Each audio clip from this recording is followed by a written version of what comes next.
ఏడు కొండలపైన వెలిసిన ఆ శ్రీవారి ప్రసాదం ఇప్పుడు అయోధ్యకు చేరుకోనుంది. ప్రస్తుతం అయోధ్య నగర ప్రాంతమంతా పండుగ వాతావరణం నెలకొంది.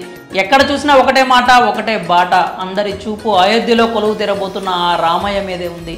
వందల సంవత్సరాల వైరానికి ప్రతీకగా విస్తృతంగా ఆవిర్భవించిన రామమందిరం ప్రస్తుతం భక్తజనులతో కిక్కిరిసిపోయింది. మరో 2 రోజుల్లో ఆ రామయ్య తండ్రి తన జన్మస్థలంలో కొలువు తీరనున్నారు. ఈ క్రమంలో రామమందిర ట్రస్ట్ సభ్యులు అక్కడకు విచ్చేయనున్న భక్తులకు అన్ని వసతులు సిద్ధం చేశారు. అలాగే అయోధ్యలో బాలరాముడి ప్రాణ ప్రతిష్ఠ సందర్భంగా అక్కడికి విచ్చేసే భక్తులకు ప్రసాదంగా పంచిపెట్టేందుకు తిరుమల నుంచి 1,00,000 లడ్డూలు అయోధ్యకు చేరనున్నాయి.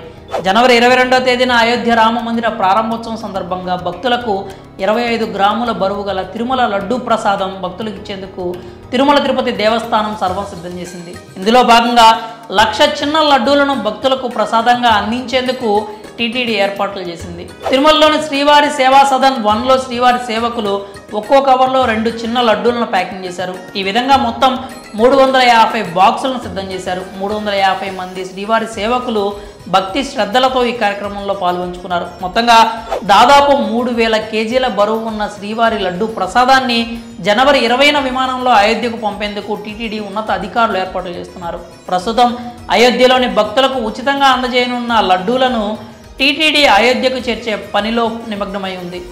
లడ్డూ ప్రసాదాలను అక్కడ ఆలయ నిర్మాణ ట్రస్టుకు అందించనున్నారు. శ్రీవారి లడ్డూ ప్యాకింగ్ కార్యక్రమంలో డిప్యూటీ ఈవో జనరల్ శివప్రసాద్తో పాటు ఏఈఓ శ్రీనివాసులు, ఇతర సిబ్బంది పాల్గొన్నారు. కాగా అయోధ్య అంతటా పండగ వాతావరణం కనిపిస్తోంది. ప్రముఖ సెలబ్రిటీలతో పాటు దేశం నలుమూలల నుంచి సాధారణ భక్తులు, ఎంతోమంది సాధువులు సాధారణంగా ఈ మహత్తర కార్యక్రమంలో పాల్గొనున్నారు. మరి అయోధ్య రామయ్య దగ్గరకు వెళ్లే భక్తులకు శ్రీవారి లడ్డులను ప్రసాదంగా అందజేసే విషయంలో మీ అభిప్రాయాలు ఏంటో కామెంట్స్ రూపంలో తెలియజేయండి.